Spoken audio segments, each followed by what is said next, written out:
Hello and welcome to another episode of Younger by the Minute. I'm your host, Jamie Spicer, and I'm always here with my lovely host. Jennifer Spicer. And I am so excited today because today we have a special guest who is named Greg Scheinman. He is the voice and force behind Midlife Mail. Greg is an open book when it comes to sharing his journey, successes, setbacks, and everything in between. Through his podcast, writing, and coaching, he helps men live life by design, not by default, using his proven framework built on the 6 F's: family, fitness, finance, faith, friends, and last but not least, fun. His mission is to show men that midlife is not crisis, it's an opportunity, and that aligns beautifully with what we believe at Precision, which is investing in your health, your mindset, and yes, even your skin. Hi, Greg. Welcome to the show. Welcome to the show. Hey guys, it's great to be here. Good to see you, Jamie. Good to see you, Jennifer. Thanks for having me.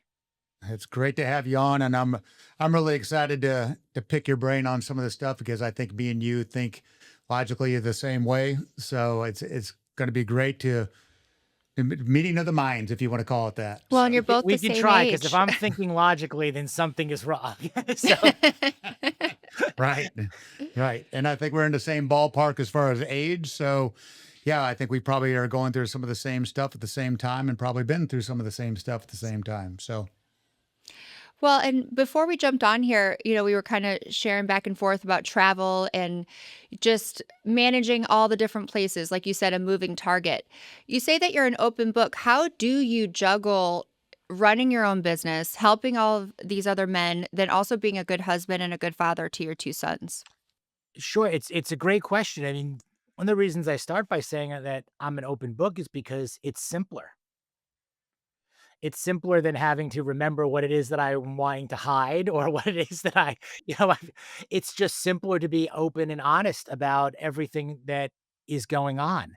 And I still don't know how I necessarily juggle or deal with everything that is in my life. It's one of the reasons that the column in our newsletter that we do every week with these interviews with guys is called How I See It, because I'm just fascinated and interested in how other guys see their lives and how they do anything and what I can learn from that. What I am able to do and what I hope other guys are paying attention to is simply trying to do my best. And what does that look like? What systems and what formats and what practices can I have in place and habits and behaviors that help me just get better on there? So, look, I live on my calendar. That's the number one thing. How do I really juggle it? I juggle it because I put everything on the calendar. And then it becomes measurable, quantifiable, whether I can handle it. Is it too little? Is it too much? I was saying, show me your calendar, I'll show you your priorities. Does yep. it mesh with those 6 F's: family, fitness, finance, fun, the things that are most important to me. So it kind of went from flying by the seat of my pants, if you will, in my 20s and 30s and thinking that that's the way real entrepreneurship and that's the way the real rebellious outliers do it, to more meticulous organization. And what I found is that by being more organized, being more measurable, being more quantifiable, living off the calendar, putting things down, that I've actually be able to become much freer because I have a real greater understanding of where all my time and energy and bandwidth is going.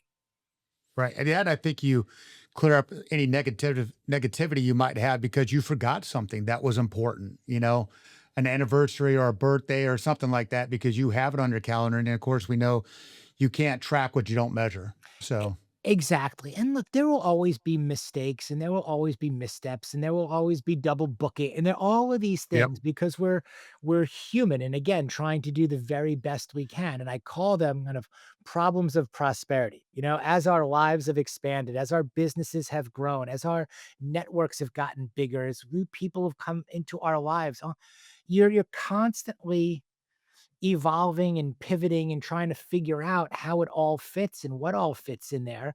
So I think a big part of it is being kind to ourselves during the process. You're gonna make mistakes, you're gonna have missteps. It's if you're accountable to it again and you just own it and you speak up about the things that are going on, it has a better way of working out.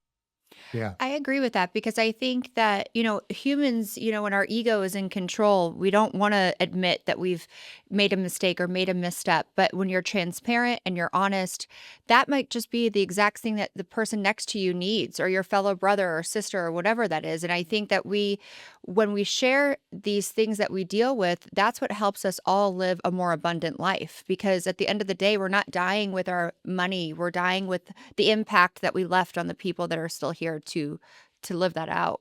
Right. Absolutely. There's a chapter in my book called Breaking Up with Your Ego, and it's really exactly about this again. And I just go back to the overall premise that, you know, simple is hard, which is why most people don't do it. But ideally, like we're not like most. When you complicate things, it becomes just that. It becomes more complicated. When you involve ego, when you look to make excuses or shortcuts, or puff out your chest or get defensive, and things get harder. That's a very again, it's a simple better one or better two analysis on that. Yeah. Just trial and error, which one works better? Listen, when I own it, when I'm proactive, when I apologize, does it work better than when I put false bravado out there, try to hide something, cover it up? And you can test and retest these things over and over again, just like you were talking about in the gym, Yeah. in there too. Hey, when I exercise this way or train this way versus this way, do I feel better? When I get 7, 8 hours of sleep, do I feel better than when I get 4, 5? All of these areas, you can ask yourself that question. And we often we know the answer. We know the right answer. Right. The Yeah. hard And I part is think, doing it.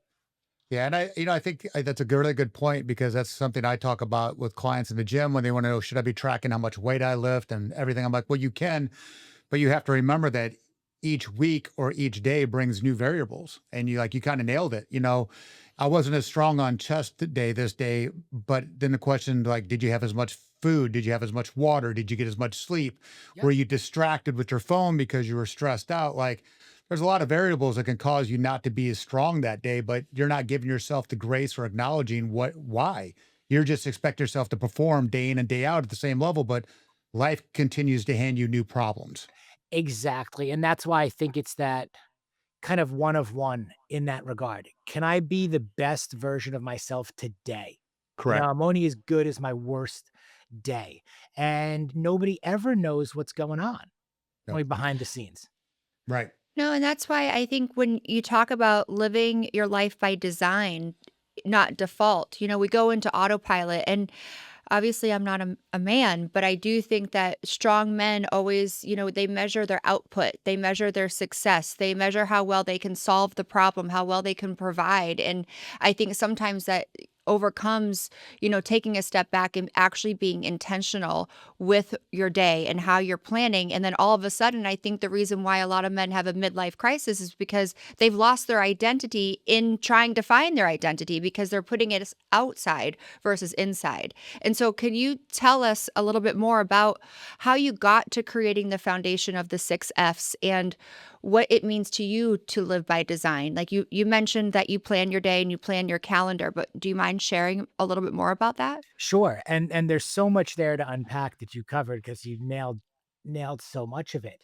Uh, I think like a lot of guys in the avatar that you described, and I certainly was one of them, I grew up chasing salary and title, following the traditional path, if you will. I mean, I grew up in an upscale neighborhood.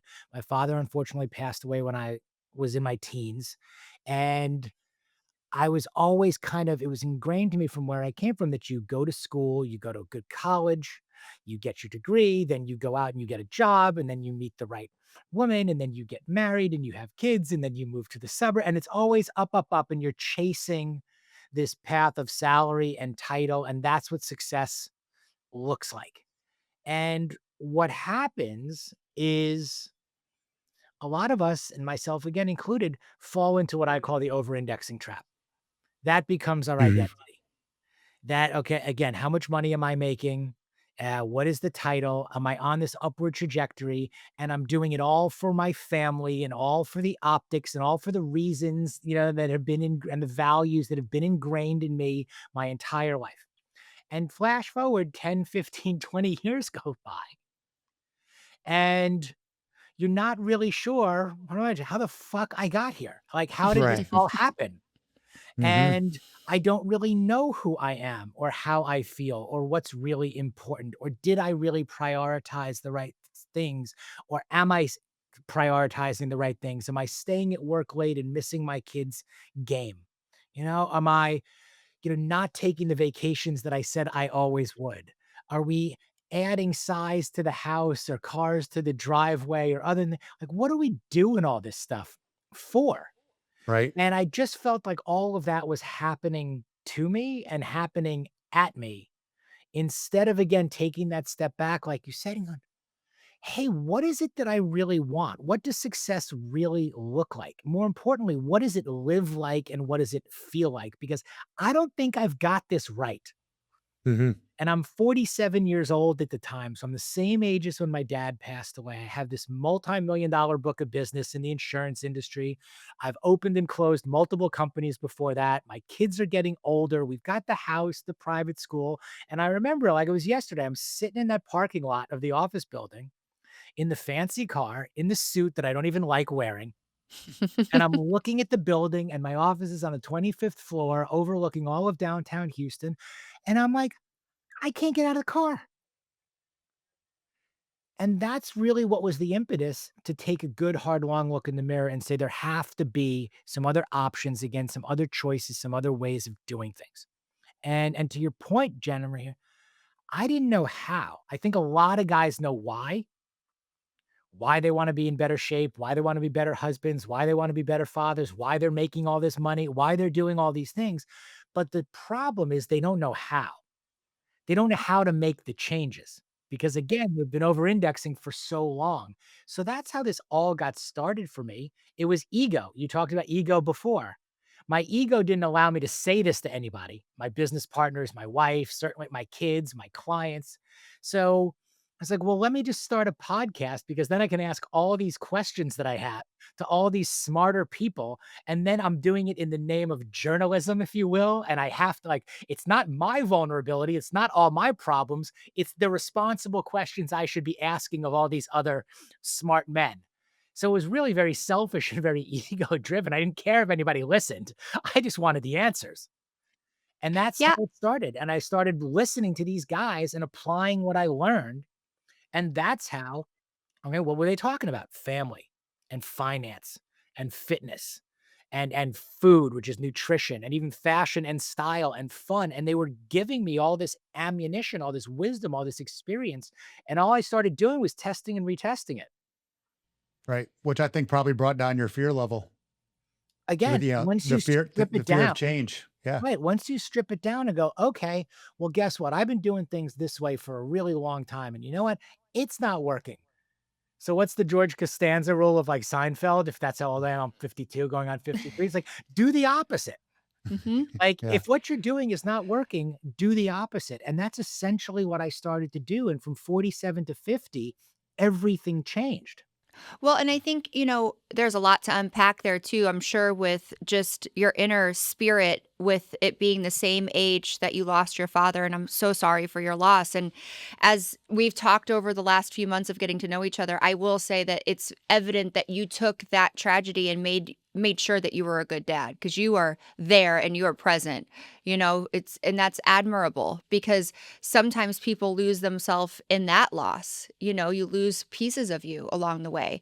And I think what you're doing is such a great movement for men because women, we connect by communication. We talk about everything, so we get it all out. Men stuff it all down and then it starts to express itself because the body always keeps the score. So even though you'll be like, oh, I'm going to compartmentalize this. You got stuck in the car, you didn't get out of the car, but that allowed you to change. Some men would have just pushed through, and then God forbid what would have happened from a physiological standpoint because you weren't dealing with the mental health component of it. And I think that's the biggest thing. I think it's a great thing that you guys are doing and talking about. I'm a slow learner and a late bloomer. I'm And in I that think club. we're always continuing to learn and to try to improve and to get better, and that's a conscious decision. I think we all have choices again. The actions we take and the choices we make determine our outcome. I Okay. believe that now, and I was not, again, always the way that I am now. My wife and I were just talking about it the other day, and we have our couples appointment tonight, and now we're starting to do that. And these are things we never did, before. But I went there in my 20s and 30s. It wasn't like my father passed away and I made this commitment at that time that I was going to live a better life and be a better person. I went I went there. I went to the drugs and went to the alcohol and went to the recklessness and back to this, hey, you won't ask, like, I tried everything. Okay. Right. Try a lot of things. You figure out again what works and what does not work. And what I learned was, look, drugs, alcohol, recklessness, these are not sustainable. They're not recipes for success any more than literally chasing salary and title and dying at your desk is in. There are all of these areas, whether it's too much of a good thing or too much of a not so good thing, you get to a point ultimately, and nobody can put you into this spot or tell you where it's going to be, just like the proverbial midlife crisis. I know really old 30 somethings and really young 70 somethings, that are Hmm. there. Every individual finds it at a different time or gets to that tipping spot at a different time, a different situation, or a different circumstance. They get to that spot, and the real question is, does this situation or circumstance defeat us or does it define us? And that's when you've got to make that choice. Am I going to change? And once you decide that you're going to do it, then you've got to focus really and double down on the how am I going to do it? What do I do every day? Just like the precision skincare routine. Don't have a routine, you're flying blind. You send me each product that I am supposed to use in a specific order with the instructions, and I'm like a golden retriever. Okay. Throw the ball, bring it back. I can follow that. But without a plan, or without a map or without direction, how are you going to do that? Again, and how are you going to know what's working and what's not working? Yeah, it's like trying to fly a plane without optics, and I don't think anybody would want to be on a plane with no optics up there No, No. flying blind. no. Well, And it it's go ahead. no, I was gonna say it's like navigation also. Like the Yeah. analogy of a plane is a really good one. There's a story about how in navigation, if you set the flight path and you deviate from the flight path 1 degree, you're not going to notice it right away. But if you stay 1 degree off course and you stay 1 degree off course for hour after hour after hour, guess what? You plan to land in Los Angeles, you're landing in Australia. Like that's what Well, happens to this curve. And I think that's very emblematic of what happens to men. They start off on a path, which is potentially the good path or the right path or one that feels right for them. But over time, they deviate by 1 degree, and they just let it continue without course correcting, and they end up again 20s, 30s, 40s, they end up in a completely different place than where they set out to be. you're right, and I think to go back to one thing that you said, I remember my first rock bottom, I was 26, and I realized that the recklessness, the drugs, the alcohol wasn't going to help me any longer because eventually you have to take inventory of yourself. You have to be able to be willing to look at the hard parts and then make a change. And then not to sound negative, there's going to come another time in your life, depending on when you hit the first one, that you have to then take another step back because it's not a linear path. It's actually, to me, a spiral staircase, and you hope that you're ascending up. The patterns and the wiring and firing are all there, and we're just like these layers of an onion that you have to peel back. And if you don't have a plan, if you don't have a framework to take care of yourself, if you don't take inventory of what's going on day in and day out, to what you said this morning, we had crazy stuff happen at our facility. Like they're drilling through the roof. We're trying to do a coaching call with Tony Robbins guy that we have, and it's all these things. And he said to me, he's like, "Okay, well, remember, you have to start each task with what is your desired outcome." And then how are you going to get there? If we just continue to go blindly through life and then all of a sudden things kept catch up to us, we are going to be lost Mhm. because without taking inventory and looking at which bucket needs to be filled, whether it's finances, fun, family, whatever, something's going in the red. And if you keep something in the red long enough, it eventually becomes necrotic and it dies. Mm. I think it's exactly right. And I think when individuals take ownership, whether they're male or female or at any age or stage, to your point, they start to think about what it is that they want. They then reverse engineer back to how they are going to achieve it or accomplish it. They set standards, and when you adhere to the standards, the outcome becomes inevitable. If you put those pieces together, it becomes very formulaic, and it does become a lot simpler. And we need that in life because, as you mentioned, there are always going to be those variables. There are always going to be those things that are outside of our control or just happen. Every day we wake up and we say, "This is what I planned on doing today." And every day life tries to stop us from doing those things, Right. just Right. those things. No, completely agree. I'd be curious on this one, what your opinion on it is, but what do you think men are getting wrong or overlooking when it comes to taking care of themselves in their midlife or Mm. even before midlife?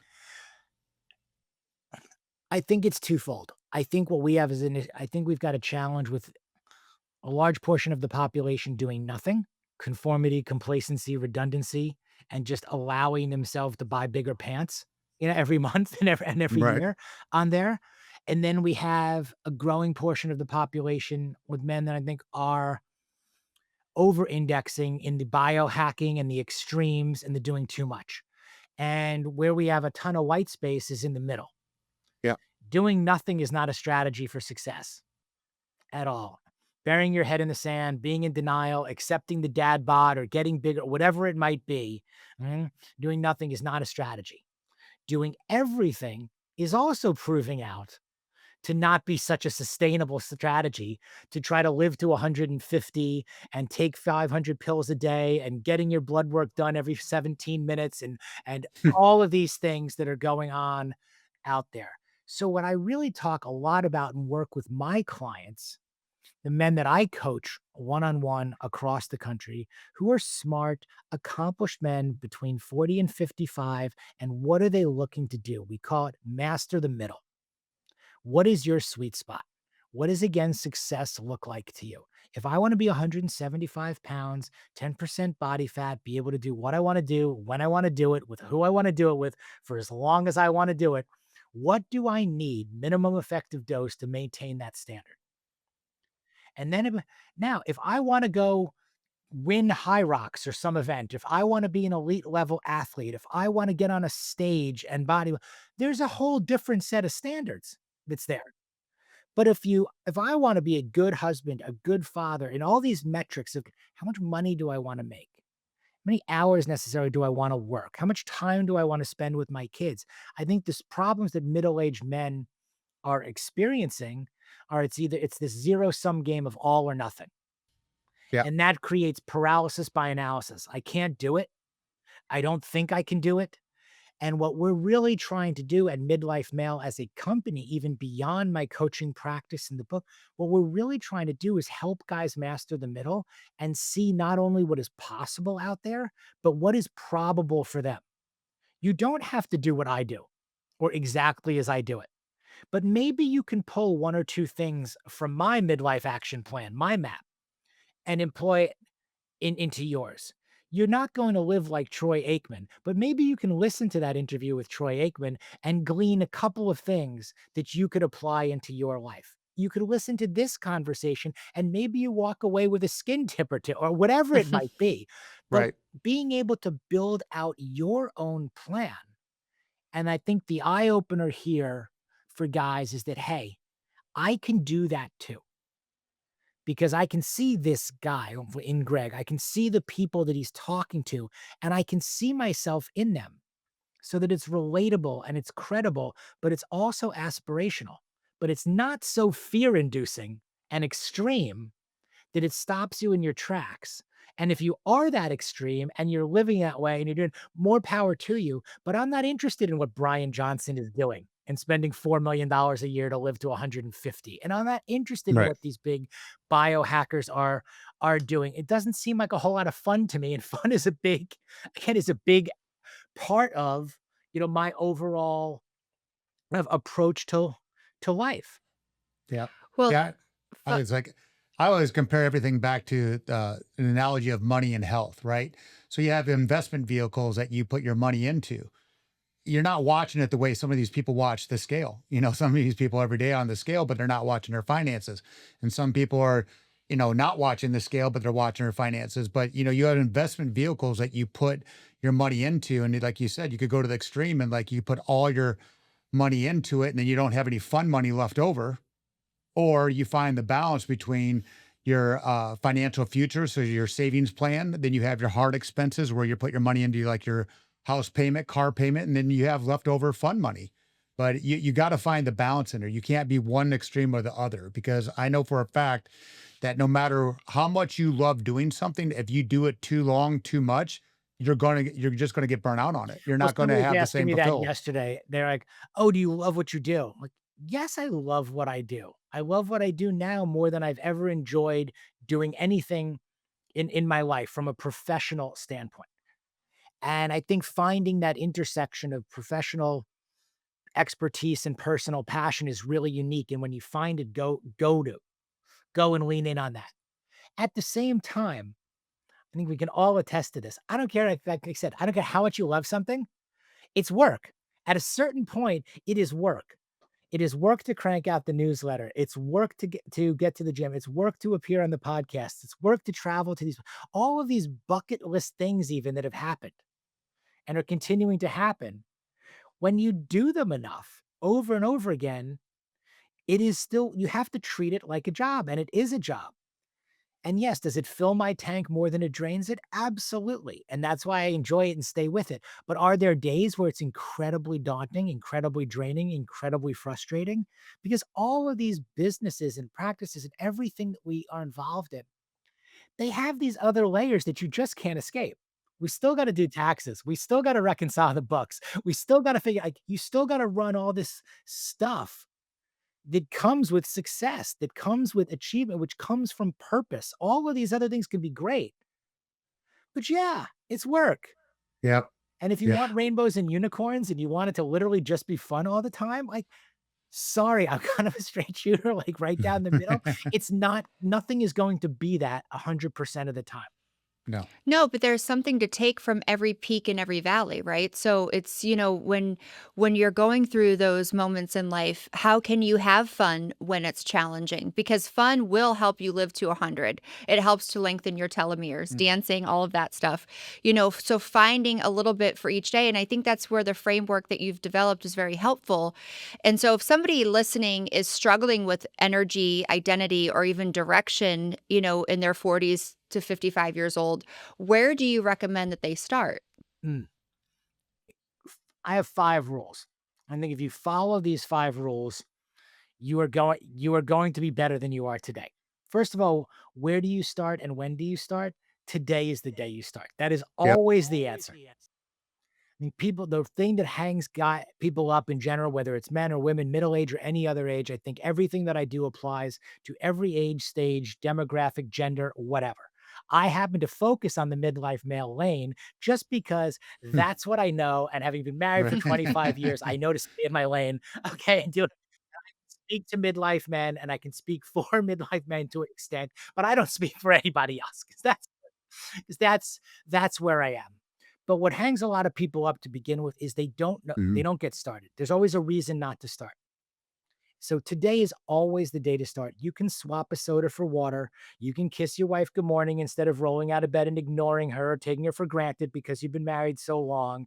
You can call your kids or take them to school. You can leave work a little early. You can take the stairs. You can prepare a meal instead of going to the drive-through. There are a gazillion tiny little things that you can do one at a time, each and every day, starting today to make an improvement and be a little bit better than yesterday. So today is the day, and you already know at least a dozen of those. Everyone can rattle off, a dozen things that they could do a little bit better, and they could start today, and they never do because tomorrow always sounds better, and tomorrow never comes. So the number one thing to do is to start today with one thing, and then It stacks keep up. the streak Yeah. going. Yes, you stack the little wins. And here's the thing when you break the streak, and we will all break the streak, myself Yeah. included, start over, start a new streak. And the next streak, we try to make it one day longer than we did before, or one fewer Diet Coke than the day before, whatever it may be. But here's the thing rule number one knowing what's important is what's most important. If you don't know that, that's also where you start. Sit down, grab yourself a pad, okay, and a pen and start Mhm. writing down the shit that's really important to you. And if you don't know what it is, and a lot of men struggle with this, write down all the shit you know isn't important to you, the stuff that you don't like, what you're doing that you don't want to do. And you can back into figuring out what's really actually important and where your values are. Number two, that if you don't know where you're going, you are never going to get there. Like you talked about the plane and the degrees, you got to know where you're going, what success looks like, your job, your physical, your standards, your metrics, and then reverse engineer back to what path am I going to take to get there. Three is aggregate, curate, eliminate, which I call my ACE principle. There is so much noise out there. We're bombarded with noise, influencers, products, brands, services, masterminds. Keep going. Okay. You got to aggregate from what's out there, curate it down to what works for you, and be ruthless about eliminating the stuff that does not. You got to kill all of the distractions that are out there. Number four, show me your calendar. I'll show you your priorities. We started there. What gets scheduled gets done. And number five, grace, gratitude, and latitude. Don't forget to be kind to yourself along the way because you are going to mess this up. We all are. Great, they're great inputs. I love those. I love that. And it's when you listen to the people that seem like they've been able to, well, not seem, have been able to overcome and now have this presence and this ability to connect to other people, it's there it's kind of like a fitness or nutrition. Mhm. There's a few ways to skin a cat, but the underlying principles are all the same. They might have different terminology, but it's all the same. If you look at the people that are actually doing it, it always is leaving clues. So, to parlay that into a product, as you just said, there's products being thrown everywhere. You've mentioned that you've added precision skincare to your routine. What led you to want to do this and why? Yeah. Exactly what you just talked about, which is you look at successful people or people that you admire or that inspire you out there, and you can kind of see them. And then okay, you can see that. And everybody does something differently out there. No one way to be successful. But again, the framework totally works. How did it happen? I think we can share this. Like I met a guy in Hawaii standing in the Pacific Ocean, basically. I was out in Hawaii in like February for an XPT adventure, which is this underwater training with Laird Hamilton and Gabby Reese. And I love doing these things. So I was out there for a week. It was my first time in Hawaii. And on the last day, I had like 4 hours to kill before I had to go to the airport.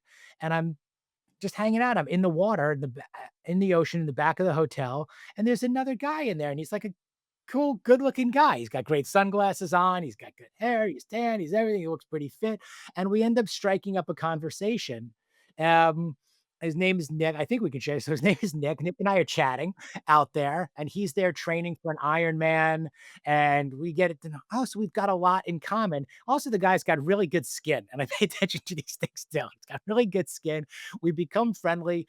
I end up interviewing him because he's got an incredible background. And one of the things I asked him about was his skin. I was like, these things matter. And he tells me all about you and precision skincare and what he's doing. And the next thing I know, we're connected and you guys are awesome. And I got to try and sample the products. And I have, another like thesis on how you do things. I'm always you know, buy, try, give it time, see what works. And spent 90 days with the products, trying them, using them, seeing how I was feeling, seeing how I was looking. And that's how I think credibility and relationships develop. And you can't do anything for my hair. Okay. That's okay. My skin looks better than it ever has, and my wife noticed this. I know this. I have not had traditionally good skin going, for my entire life. So I'm always self-conscious about that. I was the guy that would like get a blemish and not leave the house. I'm still kind of like that. And they always seem to spring up right before I have a speaking gig or something like Always. Every always. time. So anything that can kind of help my confidence, help my anxiety, help my stress level, overall, it's not just for the vanity standpoint and the aesthetic standpoint, but it's how I feel mentally, kind of and emotionally when I'm doing things that work and they're showing up on on the outside as well. So that's how I got into how we met and how the Yep. products have gotten into my house and how I'm extremely happy to talk about them to our entire audience of men, and always under the same thing of, "Hey, try it. Try it." Okay? Customize. We're all different. Think about it. Here's the entire line. But what I look more is, do we trust the people behind the brands also? I appreciate that, and I appreciate that, and I can say, like, I can attest that you wanted to try it. You do only speak of things that you actually believe in, and that says a lot because there are a lot of influencers out there, and skincare is a trillion-dollar business. But the other thing that I really wanna dig in on is I like that you're masculine enough, you're comfortable enough in your masculinity to say, "I use skincare," or that, "I do feel better when I look better," or, because we all do look at each other, and, men it's been such a taboo thing for men to start to do these things, and I think it's gaining awareness as it should, but it's really important. We just all deserve to feel confident in our own skin, Yep. you know? Stereotypes and stigmas, especially for men, need to be broken down. Mhm. Yes, I I agree. think it's really helpful, and it's not, again, we've gone to extremes, again, with mental health. We've gone to all of these and back to, again, mastering the middle. What makes me feel good, and what do I think ultimately helps other guys feel good? Just being honest. Just being honest there. Look, here's the thing, I don't mind being bald. I mind being fat and bald. I really mind being fat and bald with bad skin. So Skin. what am I Yeah. gonna work controlling the controllables. There are Yep. other there are other guys, listen, do you wanna go get a hair transplant? Go get a hair transplant. I'll steer you to the top guys in the world. I have more clients that have had hair transplants that I didn't even know until they told me out there that are absolutely fantastic. You wanna get some Botox? Go get some Botox. You wanna do whatever makes you feel the best that you can feel. Yep. I don't have an issue with any of that stuff. I really care about what I put on my body and what I put in my body. I think it matters. I don't mind telling people that I have no prescription in my glasses. They just make me feel smarter and create a barrier between me and who I'm speaking to that helps me get over the imposter syndrome and the insecurity that I I have. love I love that. That's All awesome. of these things like you help you to create again and to shape what your operating system is, what your standards are, what your habits are. I know I keep coming back to that, but I think that is at the foundation of all of this, which is security, which is confidence, which is having a plan. When you have a plan, you're able to operate better. When you're able to operate better, you feel better, you look better. All of these things, and that gets you into the happier, healthier, wealthier, stronger, having more fun lifestyle, which is the longest title in book history. Okay. Uh, and guys are digging it. Yeah. I love it. So, if you had to distill everything, the 6 F's, life by design, men's health, into one piece of advice for the midlife male, what would it be? Ooh, I'm going to give you two because the first thing I'm going to start off with is don't give advice, share experiences. Share your experiences and let people take from them what they want to take. I I've like had that. greater response by giving generously in terms of sharing experience than I ever had when I was giving hard advice as if I know everything, because I don't I out think there. that's awesome advice. So, exactly.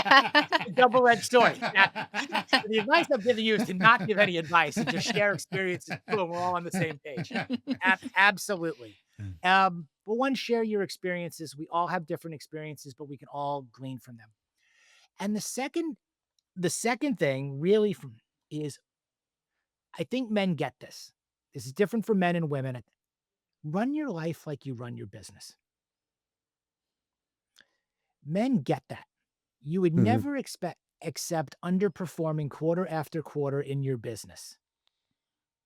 You have KPIs for everything. You got a marketing plan, you got a budget, you got sales goals, you got everything in there.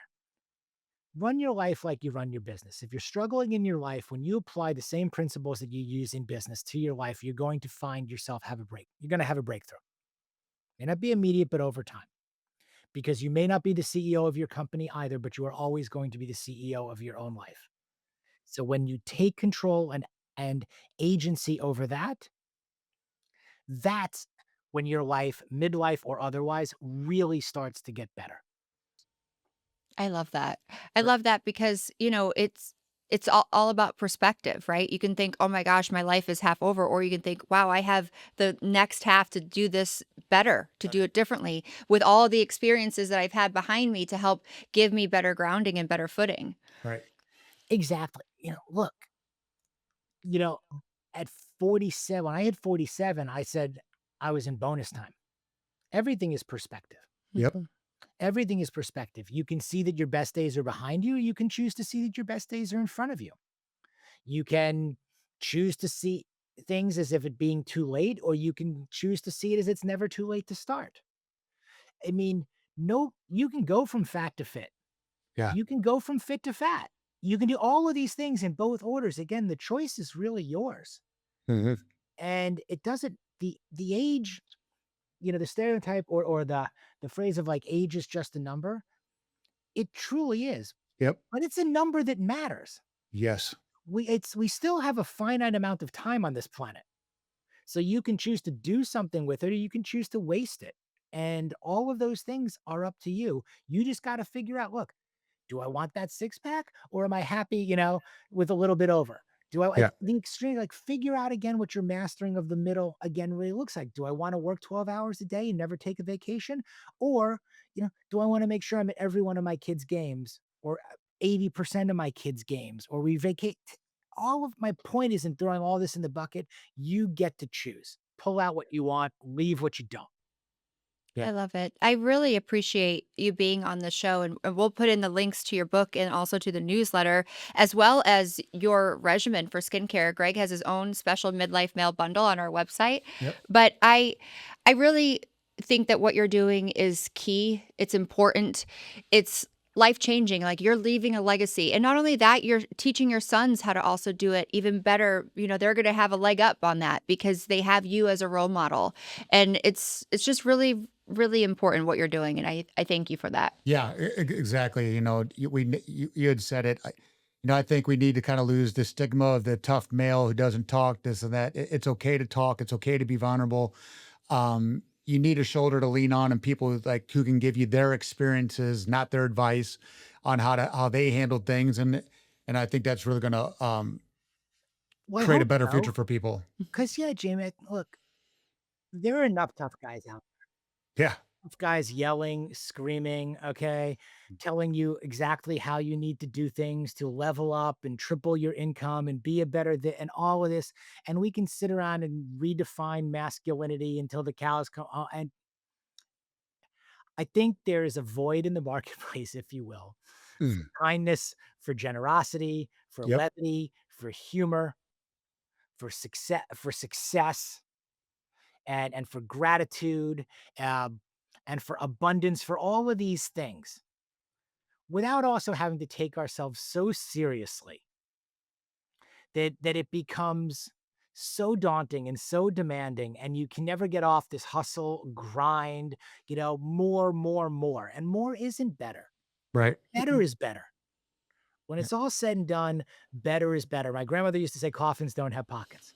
It's true. Yeah. And it's not about, spending it all wildly or recklessly either. It's about that balance that you talked about. What I talk about is like harmony. Can you Yeah. have all these pieces in harmony?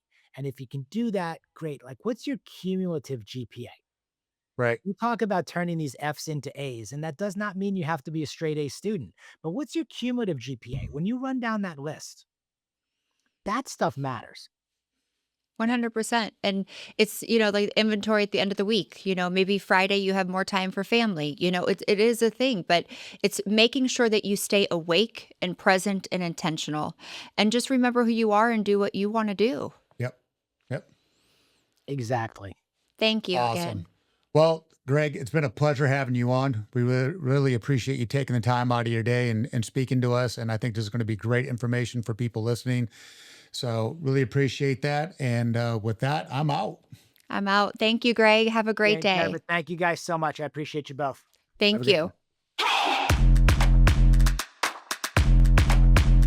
one.